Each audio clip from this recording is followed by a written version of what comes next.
Hello, my name is Janice B. Gordon, and this is Scale Your Sales Podcast. Welcome to Scale Your Sales Podcast, listed number 9 of 43 best podcasts for every sales professional. I am Janice B. Gordon, the customer growth expert, recommended by LinkedIn Sales as one of 15 innovative influencers to follow.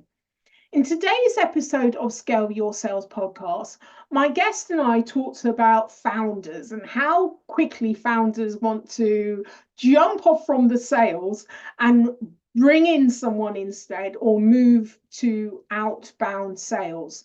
So we talked about how this is really ineffective and how there's real opportunities to actually improving on their inbound sales and really honing the sales engine and sales skills. My next guest is the founder of The Sales Doctor, a revenue growth agency designed to eliminate the revenue bleed caused by archaic sales enablement practices. Welcome to Scale Your Sales Podcast, Chet Lovegren. Thank you for having me, Janice. Excited to be here. It's great to have you. I really want to kind of get started looking at your area of expertise, early stage startups and founders. When you say that they want to really kind of go straight into going for outbound and not really focusing enough or using their expertise on inbound, tell me more about that. Yeah, I think it sounds sexy to people, and so they want to do it because that's sales, right?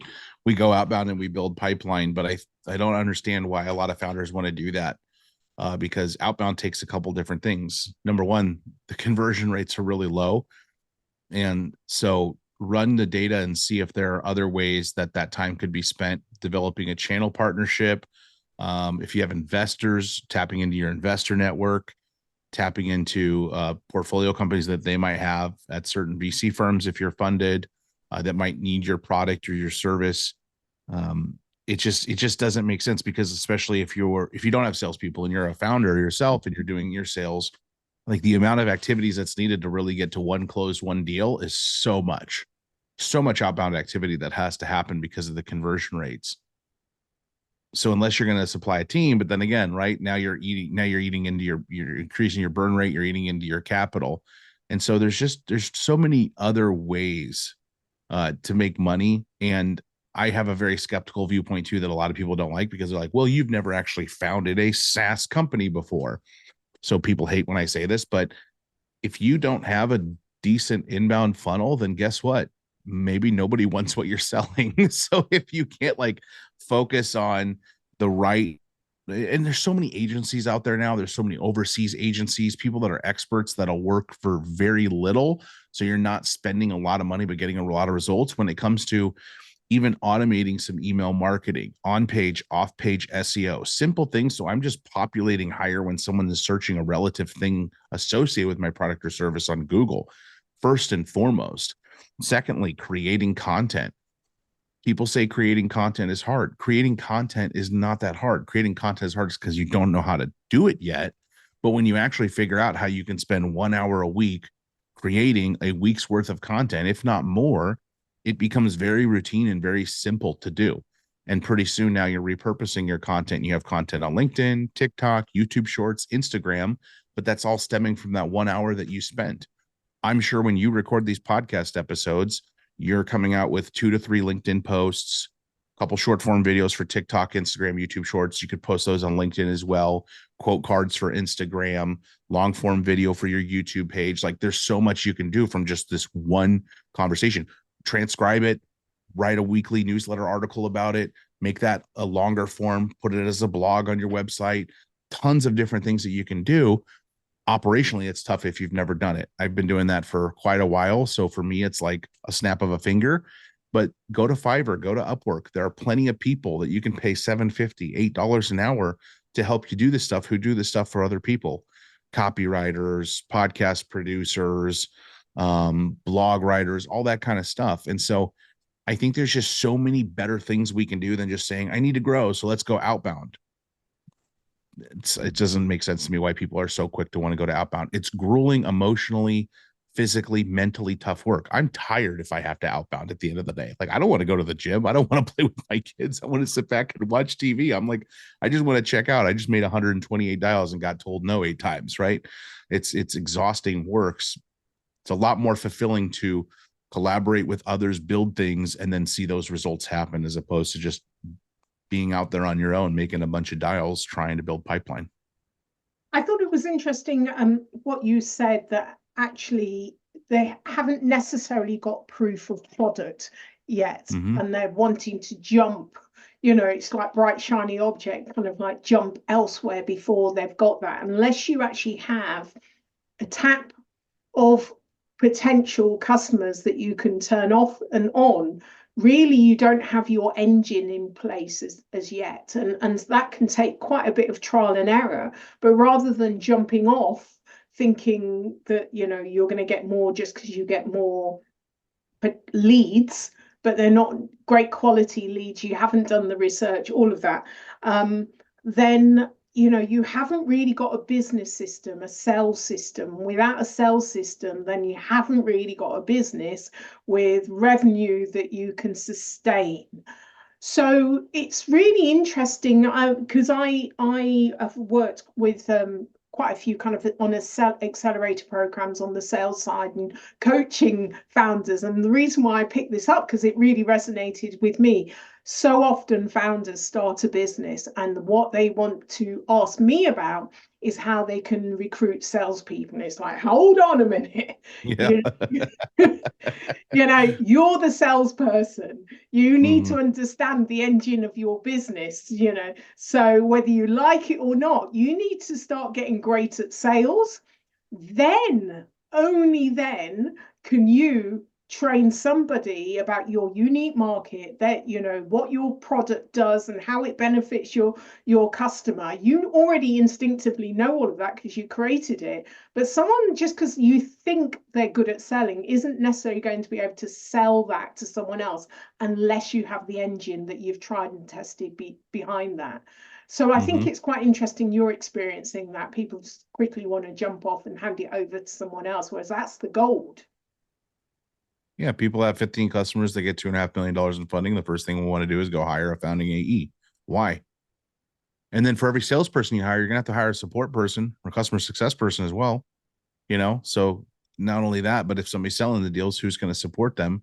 And then it becomes a problem because people want to hire a founding AE.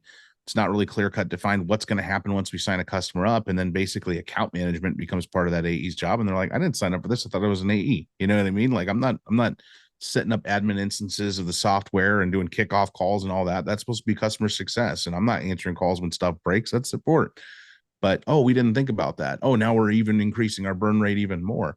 It's like, oh my gosh, next thing you know, you're like out of business, right? Like a lot of people are going out of business. And I think that's why is it was just growth at all costs, throw money at the problem, not thinking about, well, as a founder, like, and I'm going to give some tough love to founders. I know a lot of founders who the reason they want to hire a salesperson is because they want to go golf on a Friday afternoon, or they want to log off at 3:00 every day because I'm the boss. I'm the founder now. I get the life of relaxation and luxury.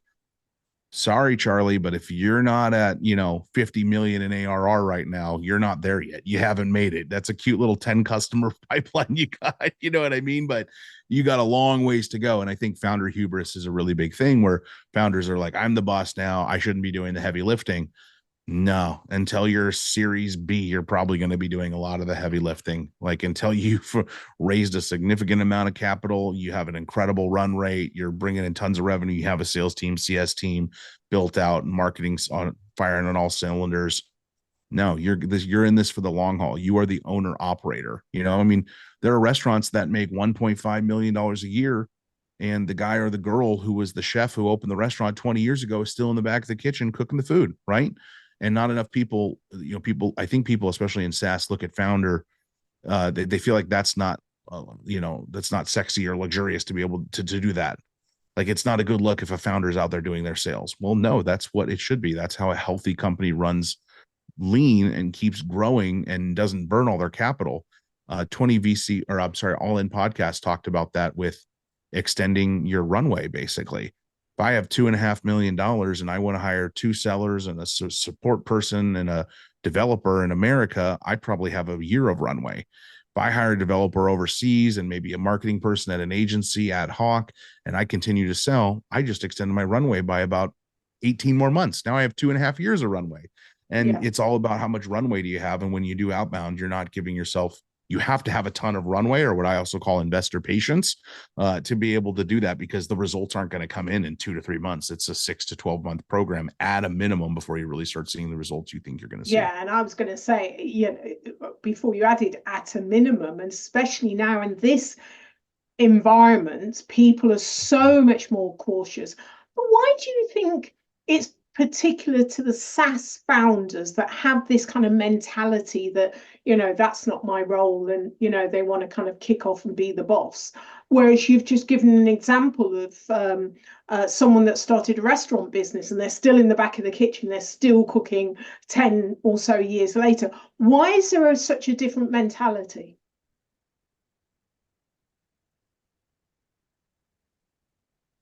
It's a great question. And the best answer I could say is, if I think about my experience in the restaurant industry versus my experience in SaaS, is that most people who go and open a business, probably 90%, I would say, are just creating a new job for themselves, which is the worst thing you can do. I don't want to work for my boss anymore. I can do it better than them. I'm going to go start my own thing. So for better or for worse, the chefs in the back of the kitchen that own the restaurant that are doing that might be a good thing, might be a bad thing. But on the founder side, it's that I can do this better than my boss. And this is what my boss did. So I should be the boss, but nobody's going to hire me to be the boss. So I'm going to go start my own little company, especially now. Like, how many little tiny AI tech startups are there where it's like, you were an SDR for 2 years. What, you're a founder of a company now? Get out of here.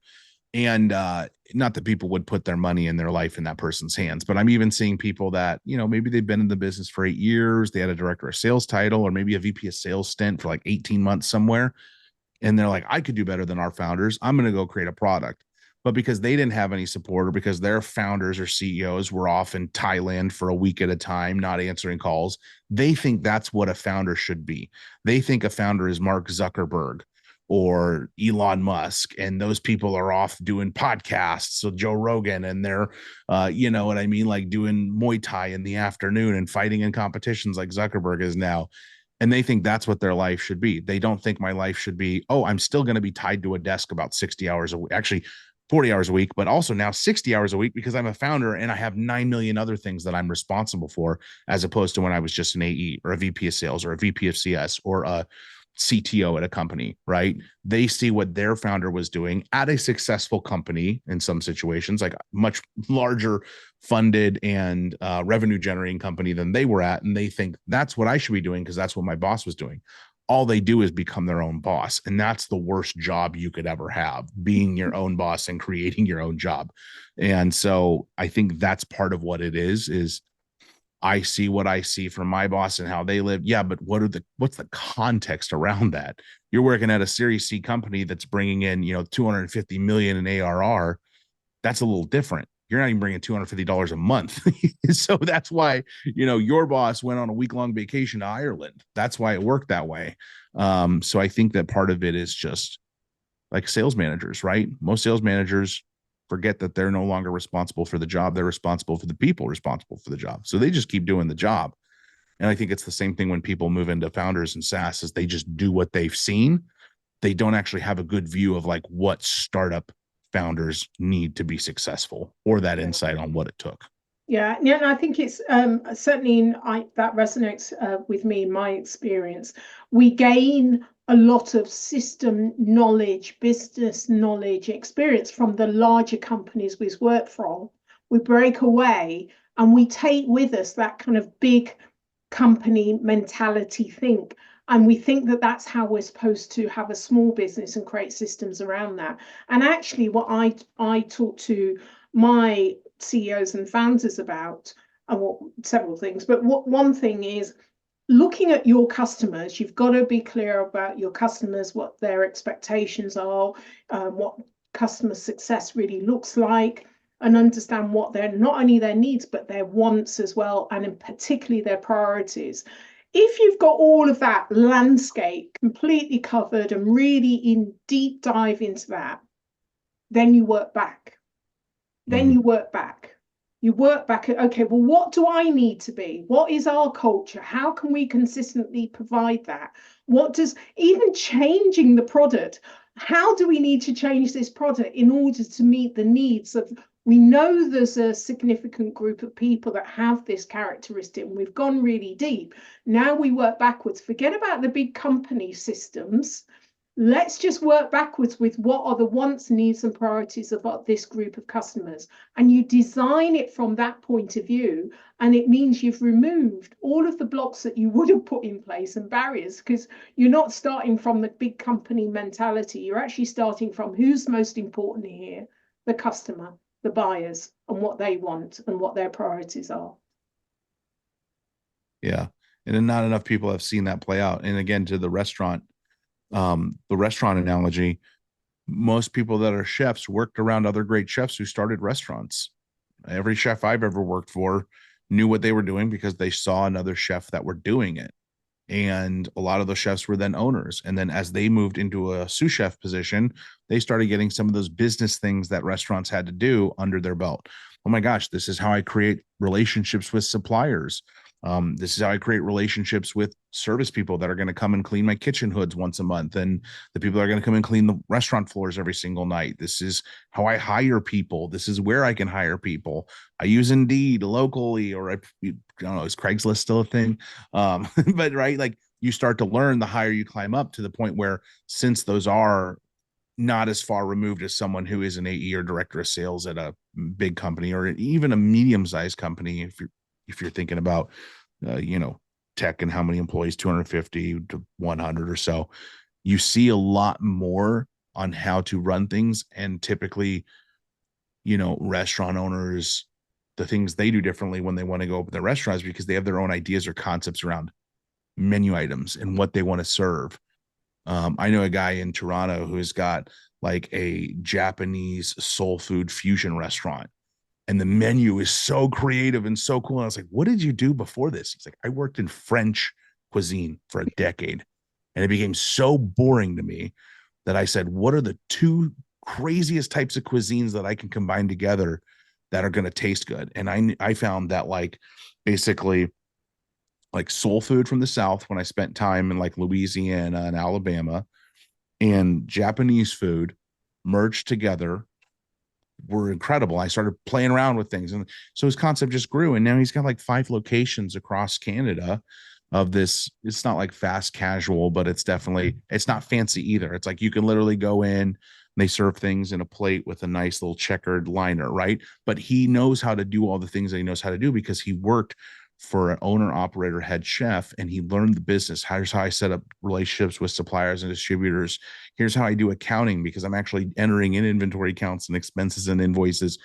And so he got to see all the things that he needed to do. We don't really get to see all that as an employee. Like, you want to ask me what a CFO at a SaaS company does all day? I have no idea, because I'm that far removed from that side of things. Mm-hmm. My main takeaway is that CFOs go into companies, raise prices, and add implementation fees, and that's how companies become profitable. And they call their customers and destroy legacy pricing. But I don't know, because I'm pretty far removed from that. So I couldn't go start a company and run my own CFO operation out of that company. I would probably outsource it to one of those on-demand CFO firms, because I wouldn't know my head from my butt. I don't know. I have no idea all the things that go into that. And there's just so much more in SaaS than there are in most other owner operated things. And people just don't understand what they're getting themselves into.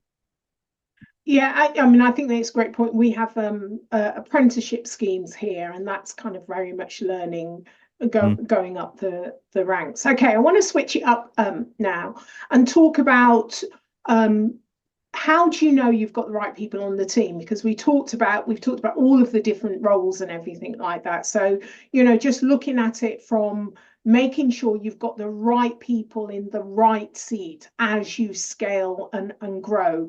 How does that happen? So all these softwares we use to do things have a million dashboards million reporting tools. You can set your employees up with their own little personal dashboard. Most people don't use them, right? And if people were really interested in refreshing them and constantly looking at their stats and chasing the leaderboard, they'd probably be sitting in your seat if you're a frontline manager. The reality is most people just want to clock in, clock out, and do their job. And so it's kind of like, let's get them putting on their clothes before we ask them to go run around outside. So I typically recommend that everybody actually follows a very manual process to start before they try to implement software, because it does two things. Number one, it gets people interested in the things that they should be following in their inputs. Here's how many calls I made per day. Here's how many emails I sent. Here's how many emails I personalized. Here's my text messages I sent today. Here's how many meetings showed. Here's how many rescheduled. Here's how many I booked. You can get really nitty gritty. Here's how much pipeline I added through discovery calls. And so it gets people focused on what they should be focusing on. And it helps them see like, oh, wow, when I really do this, this is the thing that then affects it, because they're manually inputting the information. So many times. Does that mean that you have got the right person in place because they can follow a process? They can follow a process. And also when you're doing this, the second part of this is you can see the pushback on the exercise. I don't want the type of person who needs me to show up to a one-on-one, open up their dashboard, show them their performance, and then we discuss it. I want someone who's actively evaluating their own performance and then coming to me in a one-on-one saying, this is where I need help. This is where I'm struggling. I don't want the other person. And there are people that just want to clock in and clock out who are that person. And that's great. That works for me. There's a difference between what someone's motivations for working are and the type of person that they are. They can be different. So I don't mind if someone's a clock puncher, but I want the person who's going to say, all right, Chet, this is where I'm at this week. I really want to focus on this, this, and this. I could use some help here. What do you see in addition to all this stuff? As opposed to me going and looking at a pipeline. How do you know prior to recruiting that person that it is that's the right characteristics, if that's what you're looking for? With the rise of TikTok and the spread of information, I will tell you what nobody wants to hear. You never will. You won't know what you have until you're 30 days in. You can scope things as best as you can in the interview process. I have been duped by people myself before. You will never know. People all over the internet are talking about resume hacks, cover letter hacks, interview hacks. There's a guy that his whole TikTok channel, all he did was pull up this like AI chatbot that reads Zoom calls and tells him what to say. And he has no experience in aviation, and he landed an engineering job at Northrop by interviewing with this bot. It told them exactly what to say based on the information they were saying to him and asking him questions, and he was answering with what the bot told him to do. So it goes that deep, and I don't think people understand that. And so for me, there's a laundry list of questions any other expert can tell you when you're interviewing that you can ask. Are they coachable? Do they give feedback? Blah, blah, blah. Some of the most coachable people I thought I was hiring turned out to be the worst bad apples I've ever hired. Some of the people that I was on the fence about, if they were going to be abrasive in feedback and not be cool with flying a plane and building at the same time, ended up becoming frontline managers under me. So for me, when it comes to hiring, I can do the best that I can, and I can ask the questions, and there are tons of LinkedIn gurus that can give you questions probably better than I could even ask. But I firmly believe that you don't know what you have until you get in the weeds with someone. That is quite a big risk. I mean, I have access to a tool that has been collecting sales specific, and it's predicted and verified for on-the-job success. So it's got 2.4 million assessments from sales leader down sales manager, A, B, D, all the roles, 200 across 158 countries and 200 industries. So we kind of know sales specific on the job what great looks like. Because I agree with you, it's very much looking into a dark box and not knowing what's in it. And salespeople are the greatest sellers. And also we often look at past performance. Oh, they did really well, they achieved all of that. Unless you dig deeper into behaviors, you don't know if they're accountable for it or not. But it is so difficult. When I go out speaking and ask a question, there isn't a single sales leader that can't raise their hand and said they've made a bad sales hire. So, CVs, is only 18% predictive effectiveness from interviews. The same. It's only really poor tools. So there is a way of kind of assessing the people you recruit to match up against or benchmark against what we know great is. And a lot of those softer skills or intrinsic skills that you don't normally come out in interviews will actually tell you, do they have the resilience and the will to sell? You know, do they listen over talking? They may say that, they may even demonstrate it, but this tells you, you know, that they are either recommended to hire against the best or not. So there is, Mhm. you know, there are kind of new tools that are actually coming out, and this is just, you know, one that's got such a credibility in terms of the number of people that have been through it that we can benchmark across the industries. But it is difficult. It's, you know, it's particularly difficult in this industry. So what I'd like to talk to you about is really how, you know, what one tried and tested strategy you'd offer in order for listeners to scale their sales. Well, probably back to what I was talking about with like the manual activity thing. I think you have to, you know, Paul Graham. I learned this from Nate Nasrallah, founder of Fluent.io, and he said this to me once. He said, Chet, sometimes you just got to do things that don't scale. And even share this with like friends of mine like Leslie Greenwood, you know, and like things she started up, and we talk about this kind of stuff all day long. And it once you can do the manual thing, then figure out how to build the perfect world of it. But don't wait to do something until you have it completely built out. It's like the fake door test, right? Let's put up a door that doesn't lead to anywhere and see how many people line up in front of it. And if we get a certain number of people, then we'll go build a room with a purpose behind it and see how many people actually walk through the door once they know what it is. Instead, people go and they build an entire house, and then they've spent all this time and resources, and then they put it out and three people line up at the door and they go, oh, well, this must never work. Shut it down. Right. I think this is why you're seeing a lot more startups, especially in the product world, like sustainability products and stuff. A lot of good information, a lot of marketing, or like the Humane AI pin. They put out a great demo, but it's join the wait list. There's a wait list. There's a wait list. I firmly believe these companies develop a prototype, great marketing. They spend a lot on digital ad campaigns. They do a lot of PPC. They do a lot of social media marketing, and they see what they get from the wait list, because it's cheaper to do that than to go create a whole company behind something, right? I firmly believe, especially with the stuff that's going on with something like Humane AI's pin, that companies don't perfect it before they release it. It's not this groundbreaking thing. It's the same with Cybertruck. It's a lot cheaper for Elon to build a Cybertruck, show it, and even the one he showed, the glass broke right when the guy hit it with the bat, even though the glass was supposed to be unbreakable.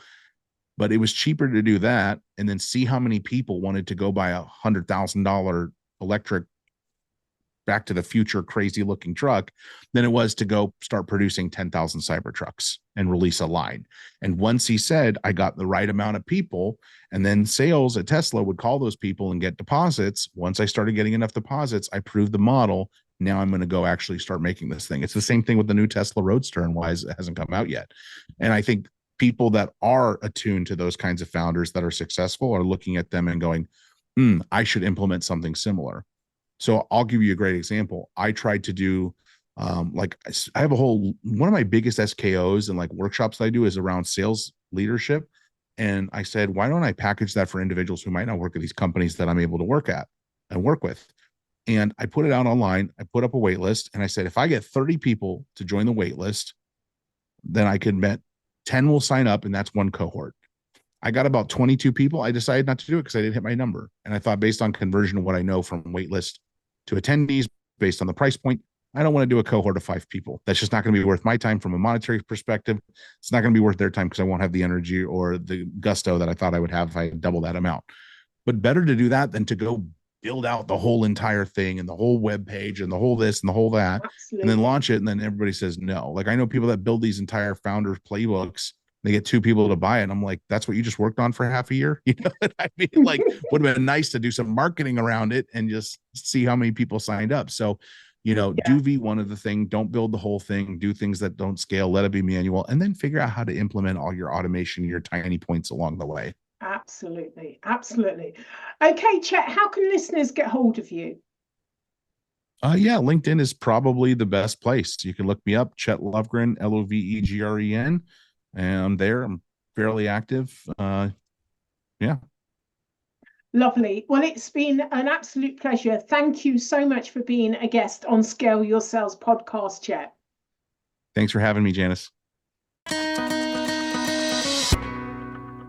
Thank you for listening to this week's episode of Scale Your Sales podcast. If you like this discussion, feel free to listen to other episodes or watch the captioned show on YouTube and subscribe to future episodes. I would really appreciate it if you would leave a positive review on iTunes. Thank you.